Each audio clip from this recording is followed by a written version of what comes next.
অন্য কারো দোষ বাংলাদেশের উপরে চাপানো হচ্ছে। বিষাক্ত মদ কাণ্ডে যারা মারা গিয়েছেন এর মধ্যে কোনো বাংলাদেশি নেই, যারা আহত হয়ে বা অসুস্থ হসপিটালে আছেন তার মধ্যে কোনো বাংলাদেশি নেই, এবং এই বিষয়ে যে ৬৭ জনকে গ্রেপ্তার করা হয়েছে তার মধ্যে কোনো বাংলাদেশি নেই। আপনারা আসসালামু আলাইকুম, কেমন আছেন সবাই?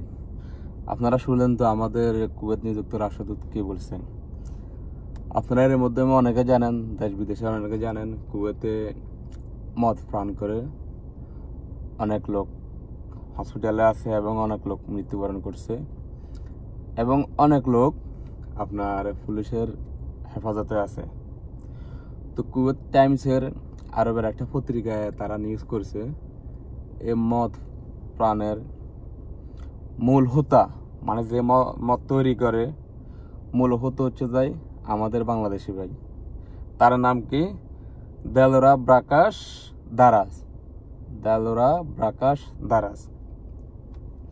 তো এই নিউজটা হওয়ার পরবর্তীতে আমাদের কুয়েত নিযুক্ত বাংলাদেশ রাষ্ট্রদূত যারা আছে, দায়িত্বরত যারা আছে, তারা এই নামটা তারা যাচাই করতেছে এবং কি মূল হোতা থেকে বাংলাদেশের। তো আসলে কোনো তথ্য পাই নাই, আমাদের বাংলাদেশের কেউ ছিল না এখানে এটার মধ্যে জড়িত। আমাদের এই নামে আমাদের কোনো বাংলাদেশি নাই এবং বাংলাদেশে কারো কোনো তথ্য পাই নাই। তো আসলে বাংলাদেশের নিউজটা, বাংলাদেশের মূল হতে এই নিউজটা আমাদের দেশ বিদেশের অনেকে নিউজ করছে। আমি বিভিন্ন পত্রিকা দেখছি যে কুয়েত 57 জন প্রবাসী আটক মদ ফানে, তার মধ্যে মূল হত্যা বাংলাদেশি, এরকম অনেক নিউজ মিডিয়াতে আমি দেখছি। তা আসলে জানি না কে বা কাহারা আমাদের বাংলাদেশের নামে মিথ্যা গুজবটা ছড়িয়েছে। এই তথ্যই বা কারা দিল, কেন দিল ওইটাও জানি না। কেন বাংলাদেশের উপর বারবার এরকম তারা মিথ্যা অপবাদ দিতেছে ওইটাও জানি না। গতকাল যখন আমি ডিউটি করতেছি, আমার এক ইন্ডিয়ান ভাই বলতেছে, দেখ কুয়েতে যে মদ ফান করে যারা মারা গেছে এবং যারা আটক হয়েছে, অনেকে হসপিটালে আছে, তাদের মধ্যে মেন লিডার হচ্ছে যে বাংলাদেশি। ও আমারে বলতেছে।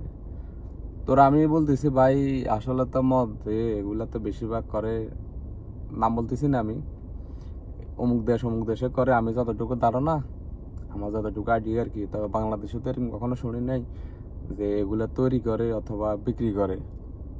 আমাদের বাংলাদেশও শুনি নাই এরকম, মানে আছে যারা অন্য অন্য অঞ্চলে, পাহাড়ি অঞ্চলে যারা, তাদের কথা ওদের কথা বাদ দিলাম। আর আমাদের এখানে তো কি এরকম বানায় না। তো তারা আমি জবাবে দিলাম, আর কি কমো, আমিও নিজেও দেখছি আরব টাইমসে নিউজটা যে মূল হোতা বাংলাদেশি। তো আমি ধন্যবাদ জানাতে যাই আমাদের কুয়েত নিযুক্ত রাষ্ট্রদূতকে। সে অত্যন্ত সুন্দরভাবে এই জিনিসটা তদন্ত করছে।